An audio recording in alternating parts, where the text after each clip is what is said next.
Shalom saudaraku dikasih Tuhan, kembali kita akan melanjutkan pelajaran The Secret of 2 Yohanes. Kita sudah masuk di dalam masih di ayat 1, tapi bagian yang terakhir tentang pelajaran tentang bergereja. Ini bagian terakhir itu tentang pindah gereja.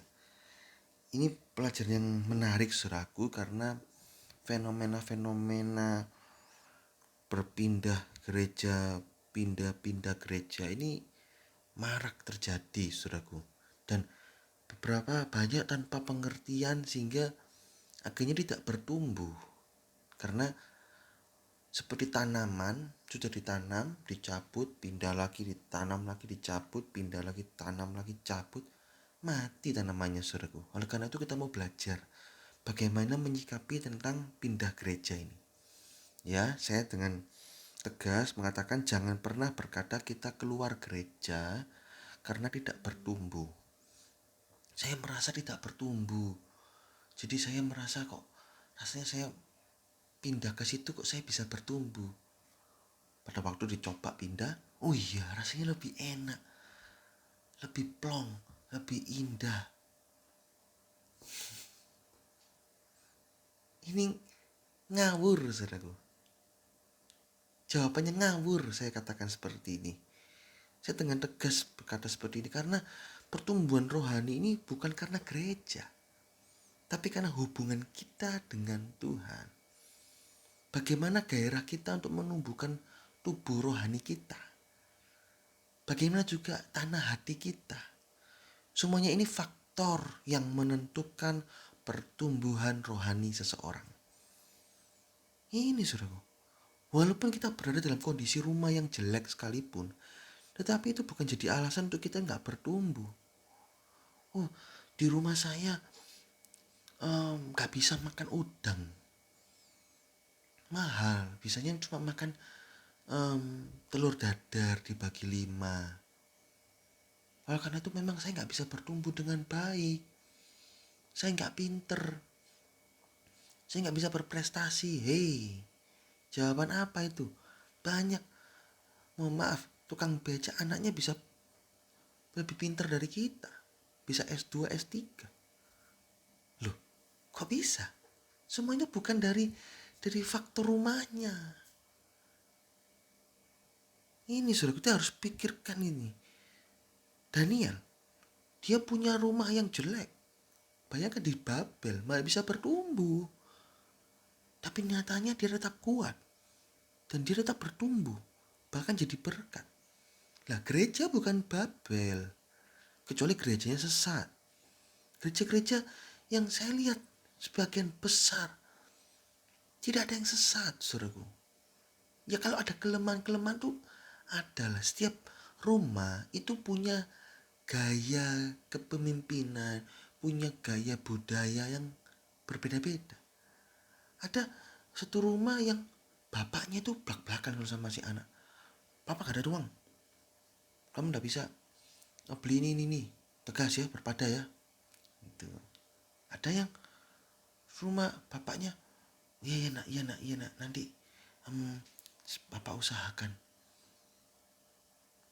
bapak bisa kok buat kamu. Loh, nggak mau terus terang ngomong, tapi si bapak ini berusaha mengupayakan. Ada lagi budaya kalau anak megang rambutnya orang tua, marah orang tua, nggak boleh, kurang ajar itu. Tapi ada orang tua dengan anak itu bebas lompat sana, lompat sini. Apakah itu salah? Tidak. Yang salah itu si anak, si bapak suruh anak itu, kamu nak, kamu perkosa si A, kamu bunuh si B, bunuh si C. Itu bapak gila. Tapi bapak yang benar tidak ada yang seperti itu. Bahkan bapak yang jahat pun pingin anaknya itu jadi anak yang baik-baik kok. Masih punya hati nurani. Jadi gereja Tuhan itu berbagai macam latar belakang budaya itu berbeda-beda. Tidak bisa dikatakan aku tidak bisa bertumbuh. Daniel terus terang ini bukan gereja Babel loh, bisa bertumbuh. Ini gereja Tuhan. Yabes. Contoh kedua, Yabes. Walaupun dalam keluarga yang tidak ideal, Yabes ini tidak dimaui, tidak diingini oleh keluarganya. Oleh karena itu ibunya berkata, "Kunamakan kau Yabes karena aku melahirkan kau dengan sengsara." Mana ada sih orang tua yang memberi nama anaknya itu, "Oh, kamu tak kasih nama bodoh." Kan tidak ada. Dipikir dikasih nama, orang tua pasti akan memberikan nama, kamu akan kasih nama Sugiarta. Waduh, jadi Sugi banyak harta. Saya kasih nama Damayanus. Wah, suka damai. Tuh, ini kan harapan orang tua. Ini harapan orang tua. Yabes dibuat sengsara. Tapi begitu Yabes diberi nama itu, apakah Yabes menjadi nggak bisa bertumbuh? Tidak. Yabes, doa Yabes itu terkenal. Doa Yabes didengar oleh Tuhan. Berarti doa Yabes ini doa yang benar karena didengar oleh Tuhan. Justru dia lebih dimuliakan. Apa arti lebih dimuliakan? Karena firman Tuhan prinsip lebih dimuliakan, terlebih berkat memberi daripada menerima. Kisah 20. Oleh karena itu Yabes lebih dimuliakan. Dia tidak menyesali, tidak meratapi nasibnya. Dia tetap berusaha, dia berdoa, kiranya engkau memberkati aku berlimpah-limpah dan memperluas daerahku. Kiranya tanganmu menyertai aku dan melindungi aku daripada malapetaka, sehingga kesakitan tidak menimpa aku. Saya nggak terangkan arti doa Yabes, tapi doa Yabes ini begitu didengar Allah, dan betul dia didengar, dia diberkati, dia membalas dengan baik orang tuanya, saudara-saudaranya, sehingga dia lebih dimuliakan. Lihat, Yobes gak berkata, aku gak bisa apa-apa Tuhan, karena aku lahir dari keluarga yang tidak menginginkan aku. Oleh karena itu pantaslah aku masuk dalam dunia narkoba, pantaslah aku masuk dalam dunia kejahatan, free sex, macam-macam dosa-dosa, pergaulan jahat. Ya karena aku berasal dari keluarga broken home. Tidak, gak ada alasan itu. Masa depan kita tidak didasari dari keluarga kita yang broken home, tapi dari Tuhan.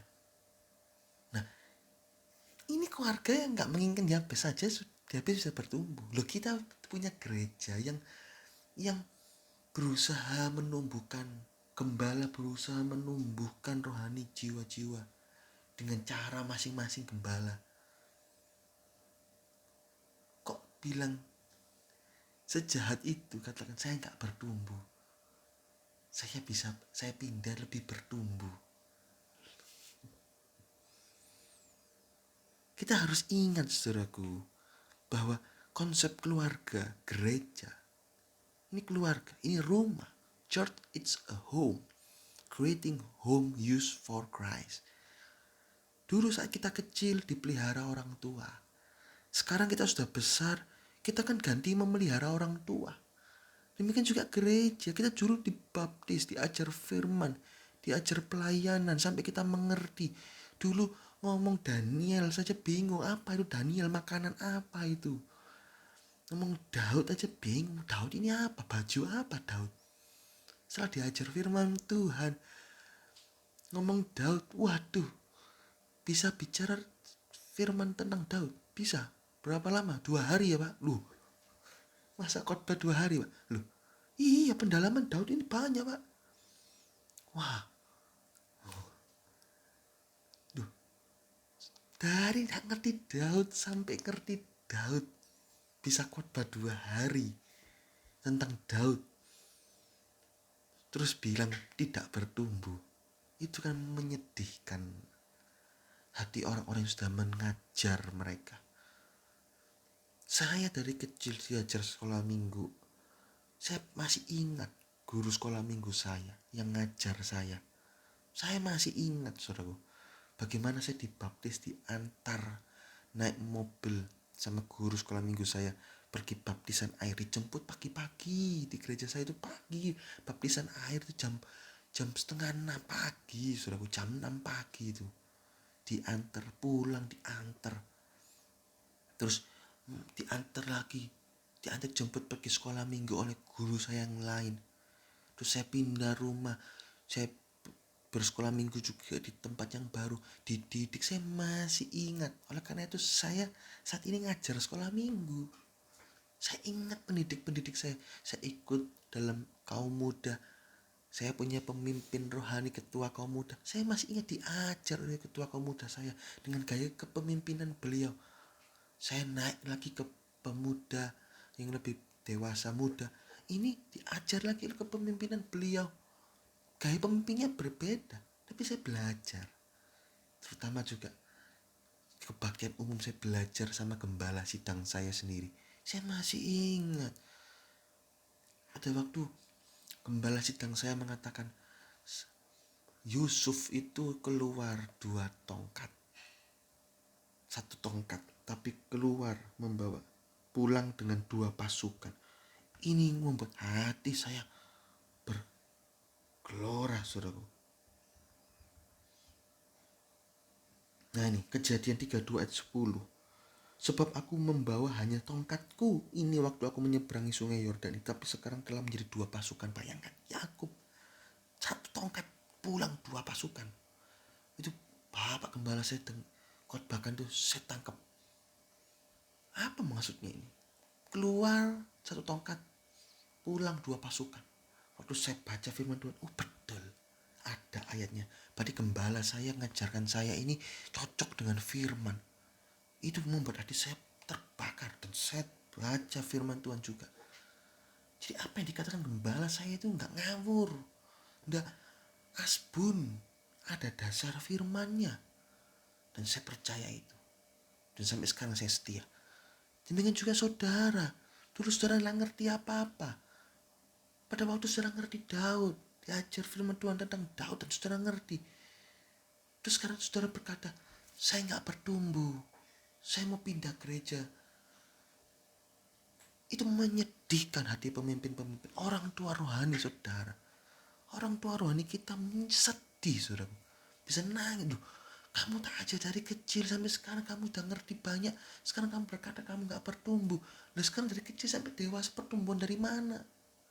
Itu seperti orang tua melahirkan anak, ditumbuhkan sampai dewasa, terus berkata, aku gak bisa bertumbuh. Duh, kamu udah 170 senti gak bertumbuh. Papa mama banting tulang cari nafkah, kamu bilang gak bertumbuh. Sakit hati orang tua, saudaraku. Oleh karena itu jangan gampang-gampang pindah gereja alasan gak bertumbuh. Itu seperti Yesyurun. Yesyurun itu sudah gemuk, justru pindah dengan alasan tidak bertumbuh. Gemuk meninggalkan gereja yang sudah memelihara dia. Sejauh kita baca Ulangan 32 ayat 15. Lalu menjadi gemuknya lah Yesyurun dan menendang ke belakang. Bertambah gemuk engkau gendut dan tambun. Dan ia meninggalkan Allah yang telah menjadikan dia. Ia memandang rendah gunung batu keselamatan. Loh, dipelihara sudah gemuk, tambun, ditendang belakang, lari meninggalkan. Itu seperti Yesyurun. Orang-orang seperti ini gak jadi apa-apa, saudaraku. Kalau bertobat, waduh, kasihan. Seperti ini, saudara. Kasihan. Mungkin gereja ada kekurangan, tapi itulah tugas kita dari Allah untuk menyempurnakan gereja Tuhan. Loh, aku sudah berusaha loh, tapi tidak diakui usahaku. Ya aku keluar loh. Masakan anak seperti itu. Justru kalau kita tahu dalam tanda kutip buruknya gereja, kelemahan gereja, itu berarti saudara anggota. Kalau saudara tamu, saudara nggak tahu kelemahannya gereja. Coba saudara bertamu di sebuah restoran, saudara nggak tahu restorannya megah, bagus. Saya pernah bertamu di sebuah hotel, bagus, besar. Tapi pada waktu ada hamba Tuhan itu masuk dalam dapurnya, dilihat, loh, makanannya kok dihinggapi laler banyak, nggak diusir. Lu jangan-jangan di hotel ini Nggak tahu, kelihatannya bagus. Kalau kita masuk lebih dalam, pasti ketemu jeleknya. Pasti ketemu. Oleh karena itu, setiap gereja ada kekurangan. Tapi tugas kita, kalau kita sudah ditumbuhkan di satu gereja, kita sudah dibaptis, kita sudah belajar firman Tuhan dalam Bapak Gembala kita ngerti, kita bersyukur, kita bertumbuh. Ya, pada satu titik, terus kita merasa kita gak bertumbuh, ini kan lucu. Nah, kita harus periksa diri, kenapa kita bertumbuh sampai satu titik berhenti. Yang salah kitanya, bukan gerejanya. Kitanya yang salah. Kenapa aku gak langsung gak bisa bertumbuh lebih lagi? Karena apa? Mulai kendor rohani saudara. Satu dunia mulai dikurang-kurangi, baca kitabnya mulai dikurang-kurangi, doanya mulai dikurang-kurangi, ada kepahitan dalam pelayanan, ada gesekan, dan saudara mulai emosi. Saudara keluarkan ide gak setujui, saudara emosi, gak pakai cara-cara yang benar menurut firman Tuhan. Doa sama yang lebih tinggi dari gembala sidang, yaitu Allah kita. Kalau gembala kita gak setuju, doa sama Tuhan. Kalau Tuhan setuju, Tuhan pasti akan gerakkan gembala sidang kita untuk menyetujui di kemudian hari oleh waktunya Tuhan. Tapi kalau memang itu bukan dari Tuhan, ya gak akan disetujui. Kalau Tuhan sudah buka pintu, gak ada yang bisa menutupnya. Kalau Tuhan tutup pintu, gak ada yang bisa membukanya. Karena ini gereja Tuhan, bukan gereja kita. Bukan gereja gembala sidang, gereja Tuhan. Pemimpin tertinggi Tuhan. Gembala sidang, pemimpin itu wakilnya Allah. Jadi kalau kita memberikan sesuatu dan kita ditolak, jangan usah emosi. Ini saudaraku, kalau kita mau taat dan setia, kita pasti jadi apa-apa bagi gereja kita. Rencana Tuhan itu genap dalam gereja kita, dalam kehidupan kita, di ladang kita, yaitu gereja lokal kita. Pasti jadi apa-apa. Dan mungkin saudara gak jadi apa-apa. Loh, saya sudah 10 tahun loh, kok gak dilirik untuk ikut pelayanan. Loh, siapa tahu pelayanan saudara bukan pelayanan kelihatan. Coba tanya sama Tuhan, apa pelayanan saya kok saya gak ditunjuk. Saya udah bisa nyanyi tapi gak ditunjuk jadi singer atau worship leader. Saya bisa main musik tapi aku gak ditunjuk sebagai pemain musik. Siapa tahu Tuhan kasih saudara pembukaan. Kamu jadi guru sekolah minggu, kamu kan bisa nyanyi, bisa main musik, jadi guru sekolah minggu. Ternyata pada saudara celik, saudara ikuti panggilan saudara, benar banyak jiwa-jiwa murid-murid sekolah minggu terberkati lewat pelayanan saudara. Nah, jangan marah, emosi dulu. Wah, pemimpinku ini pilih-pilih dalam memberikan pelayanan. Aku gak suka gereja ini, pindah gereja. Loh, padahal dari kecil saudara sudah 10 tahun di sana mengatakan seperti itu, kan lucu. Coba belajar taat, dengar-dengaran akan firman dan akan Tuhan, saudara akan jadi apa-apa dalam ladang pelayanan saudara. 1 Timotius 6 ayat 6 menjelaskan bahwa ibadah dengan berpada adalah suatu keuntungan yang besar. 1 Timotius 6 ayat 7 menjelaskan bahwa kita lahir dan mati tidak membawa apa-apa. Hal ini menjelaskan tentang konsep ibadah, yaitu jangan sampai hal-hal jasmani merubah sikap hati kita kepada Tuhan dan gerejanya. Karena yang kita bawa ke surga adalah nama dan keturunan. Yesaya 66 ayat 24. Si karakter kita, namanya cerita tentang karakter. Keturunan cerita tentang buah-buah kita. Jiwa-jiwa yang sudah kita menangkan, jiwa-jiwa yang sudah kita tumbuhkan. Itu kita bawa jadi pahala kita. Oleh karena itu 1 Timotius 6 ayat 8 memberi kunci pengertian tentang ibadah dengan berpada. Yang dimaksud adalah asalkan ada makanan dan pakaian, cukup buat kita bisa beribadah. Cukup buat kita bisa bertumbuh. Apa artinya? Asal ada makanan firman Tuhan, Matius 4 ayat 4. Dan asalkan ada pakaian kesucian, ada karakter Kristus, cukup buat kita bisa beribadah. Kalau gereja itu ada firman Tuhan, ada karakter Kristus, cukup buat kita bisa beribadah, bisa bertumbuh. Kalau soal kemasan, gereja lain, kok punya mixernya tuh ratusan juta, mau punya lampu kelap-kelip. Di gereja saya cuman main organ saja, worship leadernya sering fales-fales. Ada makanan enggak di situ? Ada firman Tuhan enggak? Ada. Ada karakter Kristus enggak? Ada pengajaran tentang karakter Kristus enggak? Ada. Ya sudah, setia di sana. Saudara pasti jadi apa-apa. saudara pasti akan bertumbuh. Tak perlu pindah-pindah gereja. Ini, jikalau gereja punya dua hal tersebut, maka cukup bagi kita untuk setia beribadah. Persoalan jasmani, persoalan kemasan dalam gereja, kita serahkan di dalam tangan Tuhan. Kalau Tuhan akan menghendaki gereja ini berkembang, menjadi gereja yang punya dana yang cukup untuk merubah, misalnya dari pakai OHP, terus sekarang pakai LCD, pakai LED, itu dari Tuhan semua. Yang penting kita bertumbuh. Bisa bertumbuh asal dan makan dan pakaian cukup lah. Asalkan ada firman Tuhan, ada karakter Kristus, ajaran-ajaran tentang Kristus, cukup lah. Kalau saudara diajari oleh gembala saudara bagaimana memperkosa orang, bagaimana mengawini homo, itu salah. Saudara kalau jadi nabi tegur, tidak bisa, saudara pindah, wajar, tidak apa-apa. Karena sesat, gerejanya sudah mulai melenceng sesat. Tapi selama gembala saudara ngajarkan yang benar, firman, kelemahan-kelemahan, bahkan kelemahan tentang uang. Lu gembalaku lu, kok hedonisme ya, kok pakai baju mahal-mahal, pakai mobil mewah-mewah. Itu kan uangnya jemaat. Itu kelemahan. Tapi ngajarnya benar enggak? Benar, firman Tuhan. Ada karakter Kristus enggak yang diajarkan? Dia ngajarin enggak untuk berbuat dosa kan? Enggak. Ya sudah, setialah. Itu kelemahan gembala saudara. Dan saudara doakan, Tuhan jamah. Ini saudaraku, setiap gembala itu ada kelemahan masing-masing. Jadi belajar setia di rumah bapak-bapak, rumah kita. Saya sudah belajar ya tentang rumah di video-video yang lalu. Ini saya mau fokuskan tentang pindah gereja.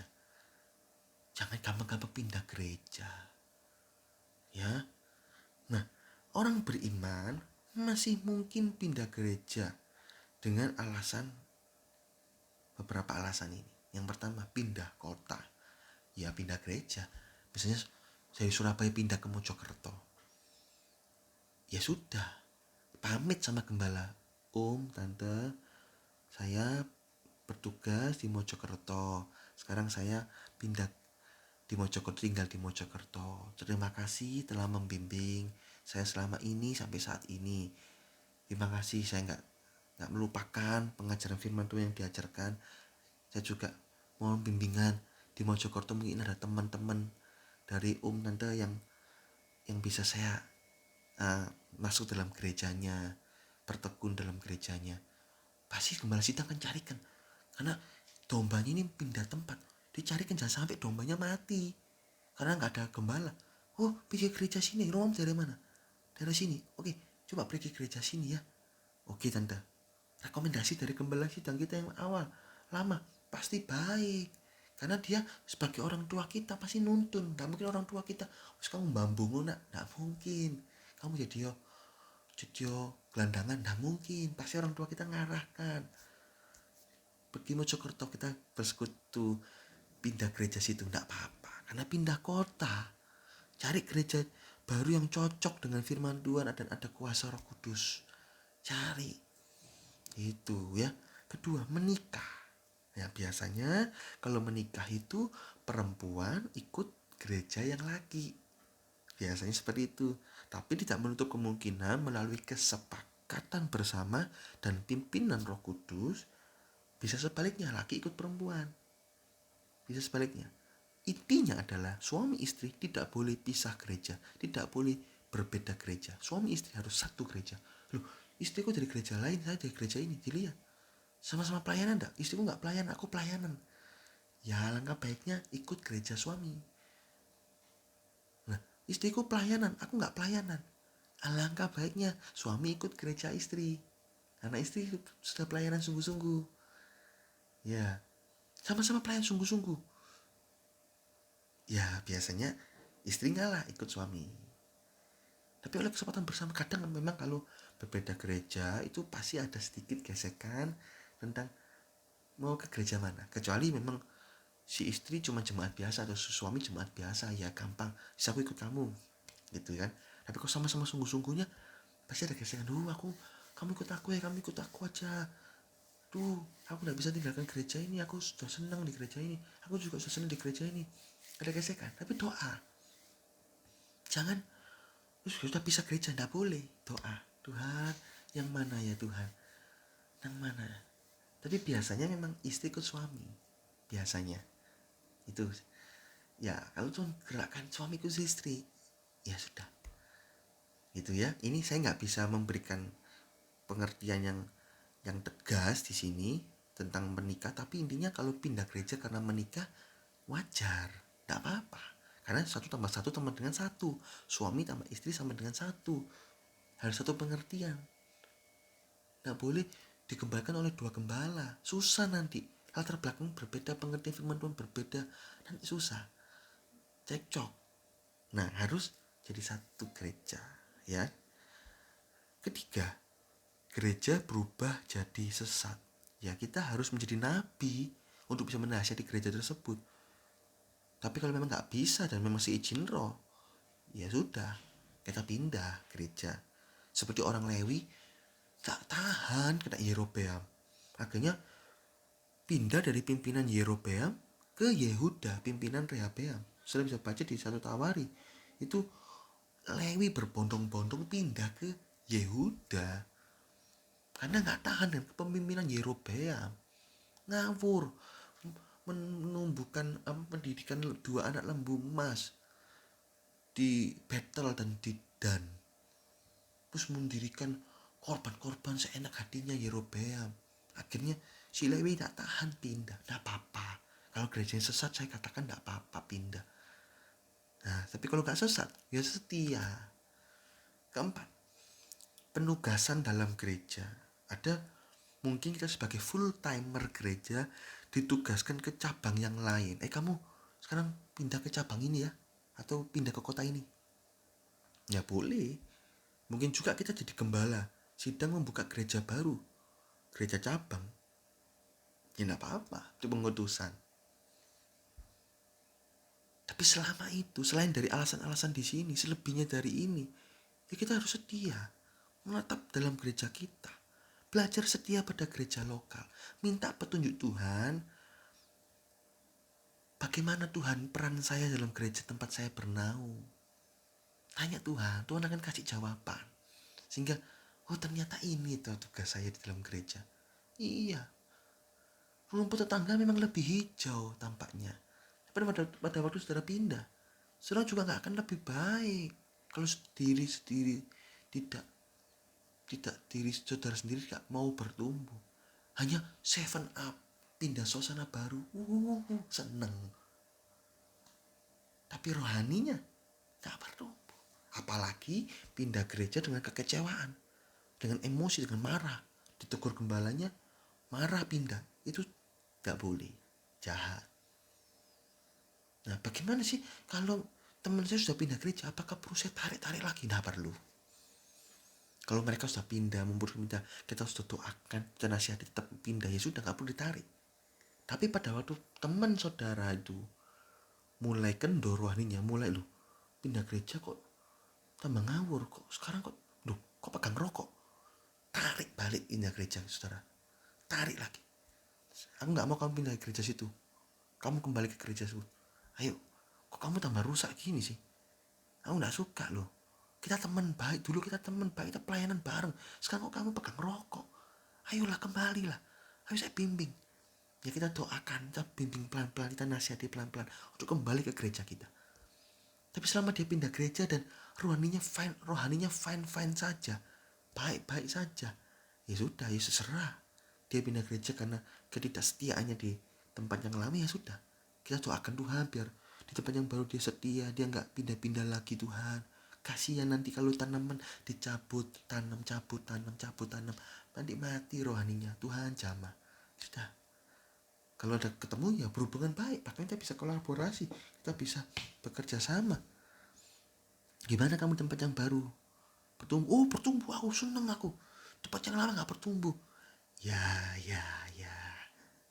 Itu lucu. Padahal dulu batinnya, kamu dulu sama-sama sekolah minggu sama aku.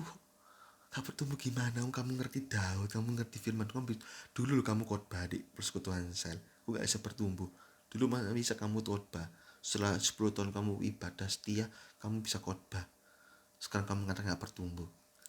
Ya lucu jawabannya. Tapi ya sudah, kita gak perlu marah, gak perlu jengkel. Ya sudah. Oke, saya doakan kamu tetap setia di sana. Ojo pindah-pindah lagi. Yang penting setia. Ya sudahlah, kamu mau merasa bertumbuh di sana, ya sudah. Ya situ.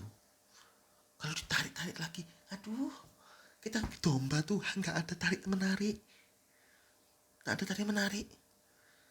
Sama-sama Tuhan. Gereja ini cuman tempat kita digembalakan, rumah bapak-bapak. Utamanya Tuhan. Sudah pindah ya sudahlah. Ya sudahlah.